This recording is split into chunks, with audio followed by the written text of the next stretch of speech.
Coming up, it's fast, it's brutal, and it's competitive. Dwayne takes on drone racing. Your heart's constantly beating all the time, especially when you're going over the top of trees. It's high stakes, high risks, and with one wrong move, you can crash and burn.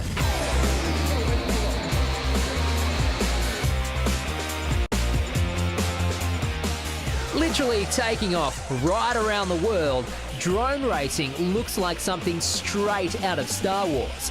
Fast, furious, remotely controlled quadcopters flying at high speed indoors. What could possibly go wrong?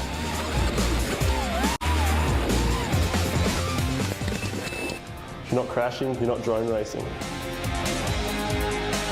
Oh, it's loose as well, look at that. Danger.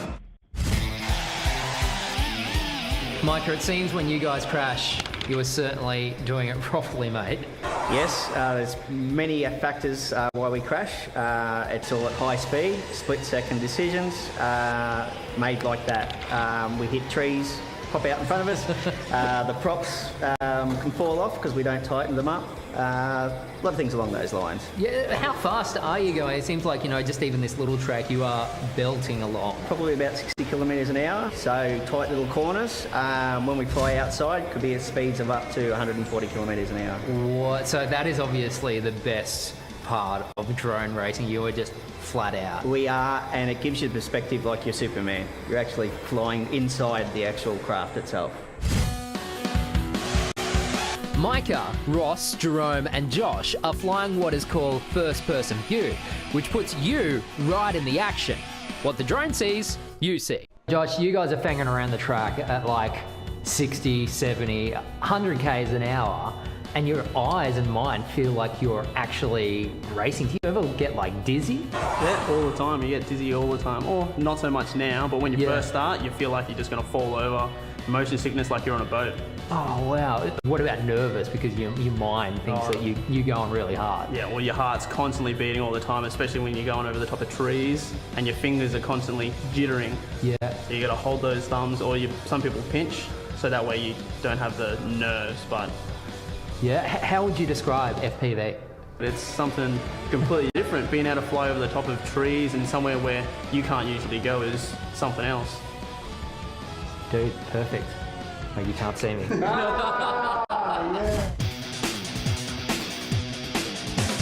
This sport is getting big, fast. So Ross, you are one of the best drone pilots in the world for drone racing. Arguably. This is such an intense sport, man. What do you love about it? You know what they say, do what you love. Well, I love doing this, so this is what I'm doing. Right, and it's becoming huge, like right around the world, not just in Australia. You've been competing in international competitions as well. Yeah, recently I was over in Dubai for $1 million event. That is a ridiculous amount of money. It was a ridiculous amount of money, and it was a pretty ridiculous event too.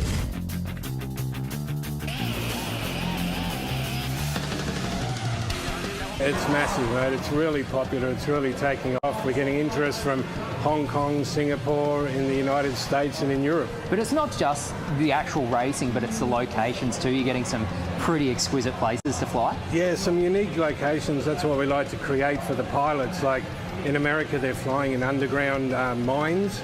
And in Europe, they're just about to have a race on the Arc de Triomphe in Paris.